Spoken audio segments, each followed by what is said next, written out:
Okay, so hello everyone. We are the quantum chemistry group, and today we're going to be presenting on Python-based Hartree Fock approximations for verifying molecular energy and stability of computationally constructed candidate organic molecules.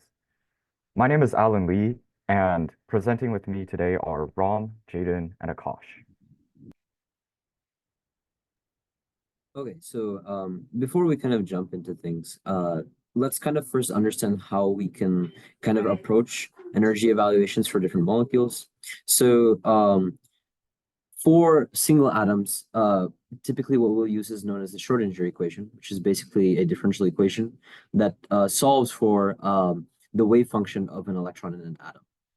Now, the wave function is basically, it's able to describe your electron energy and probability distribution. And while this is nice for single atom systems, it's difficult to scale and solve perfectly in multiple atom systems. So this is basically what we are going to be looking at.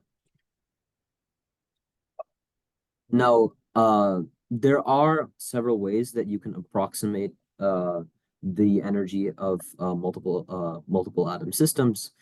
Typically, these methods are known as self-consistent field methods. Basically, you approximate Schrodinger's equation solutions by choosing a basis set. Yeah, keep going. Go ahead. Oh, sorry, I think I accidentally got muted. You choose a basis set. This basis set is kind of like an initial guess for your electron wave function. And then you recursively approximate using some sort of differential equation in order to kind of converge to the final molecular energy level. Now, this entire process of recursively adjusting this basis set is known as the self-consistent field method. Several of them are proposed. One of the most famous ones that we'll be looking at is the Hartree Fock method.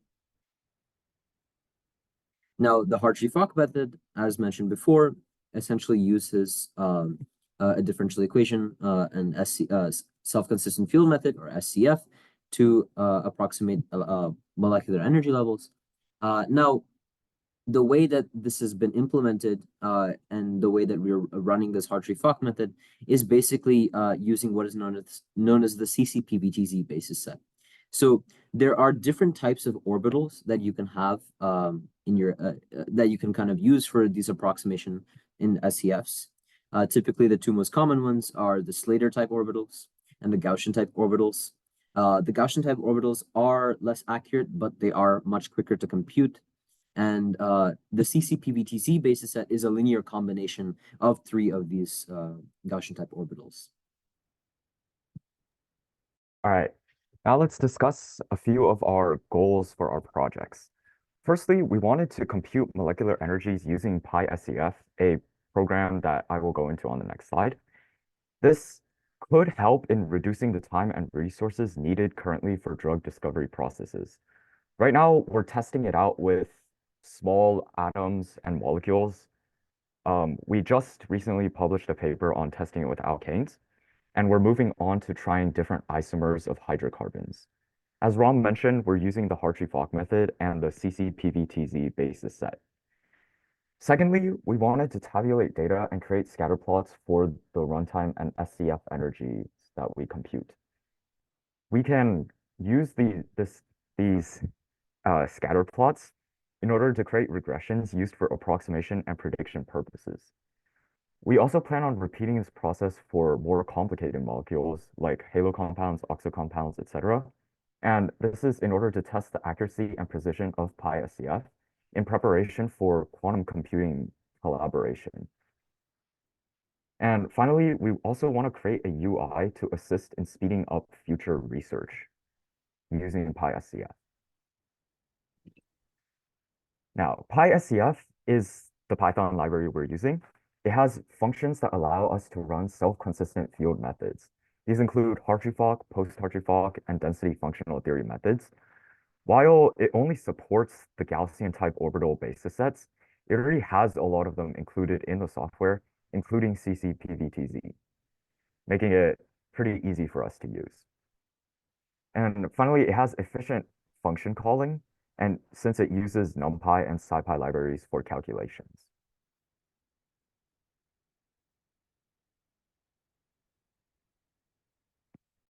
So as of now, we basically have a current evaluation for isomers, and we plan on publishing this in a paper. Now, this isomers paper, as we call it, has a couple of different goals that we want to address.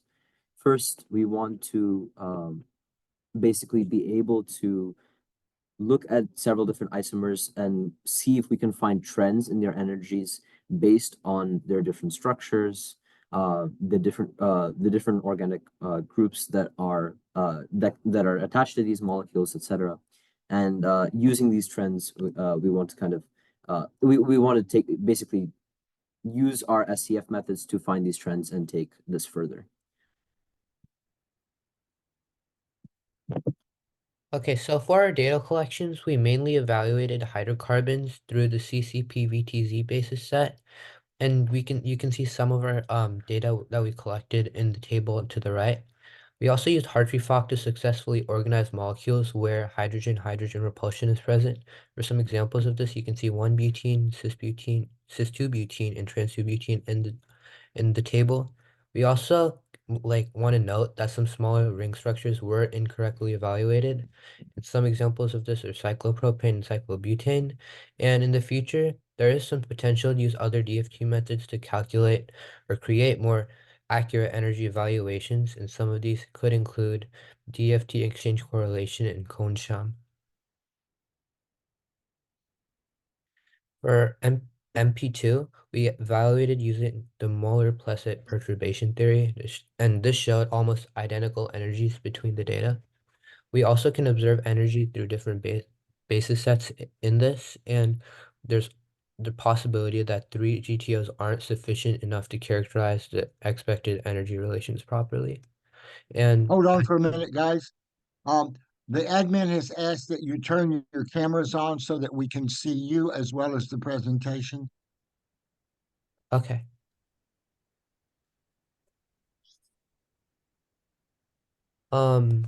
Continue. Yeah, so we also can use higher order electron correlations, MP2 versus MP3, MP4, etc. And these show a comparison of valence bond theory, molecular orbit theory, density functional theory, and some other electronic band structures.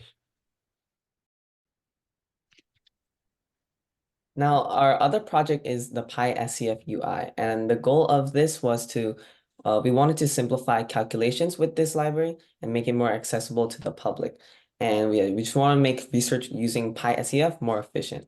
So what it is just a user-friendly UI that allows for like an easier calculations for energy if you provide it its XY, like the molecules XYZ geometries. So you can input the geometries, you can input the basis set, and and it'll basically calculate all of the energies and also keep track of the runtime, and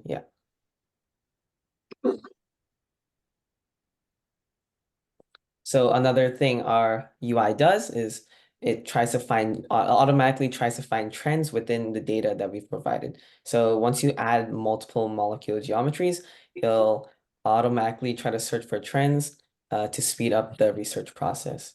And for our UI, for our future updates, we are hoping to include more calculations for each molecule, including more energy levels and thermodynamics data.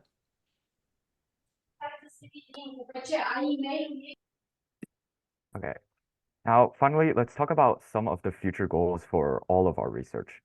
So firstly, we want to test molecules beyond the hydrocarbons we've been dealing with so far. These include more isomers of more complicated molecules, nitrogens, etc. And we're doing this in order to maybe discover ways to speed up PySCF and identify potential issues with the program and workarounds to help solve those. We also want to explore and expand on the UI/PySCF functionality. This includes trying out the post-Hartree Fock methods of PySCF and adding additional input or output data for more customizability. Finally, we're preparing for our quantum computing group collaboration. And to do this, we're currently ensuring that PySCF has the accuracy and precision necessary in order to take the molecules generated by their QNetGAN and test them using the SCF methods to see if they're stable enough to be produced in the real world. And to do this, we're going to calculate different properties like vibrational frequency and bond length in order to see if those molecules will last very long when they're actually created. So finally, we'd like to thank Dr. McMahan, who is our advisor and has guided us through the whole research process, Dr. New, who has provided us with advice on how to proceed with post-Hartree Fock methods and other goals, ASDRP, who has provided us with a place to carry out all of our research, the quantum computing group for being amazing as usual, and our current and past group members without whom this research could not have been executed, including Michelle, Vaibhav, Ipek, Ajit, and Archit. And finally, we'd like to thank Diptanshu, who is an ASDRP alumni and who has given us support and advice on how to improve our project and ideas for future research. So here are our links. The top is a repository for our graphs and tables of data.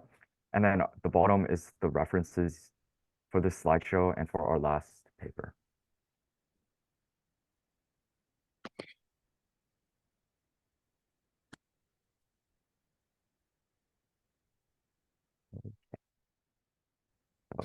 Thank you for listening. Any questions?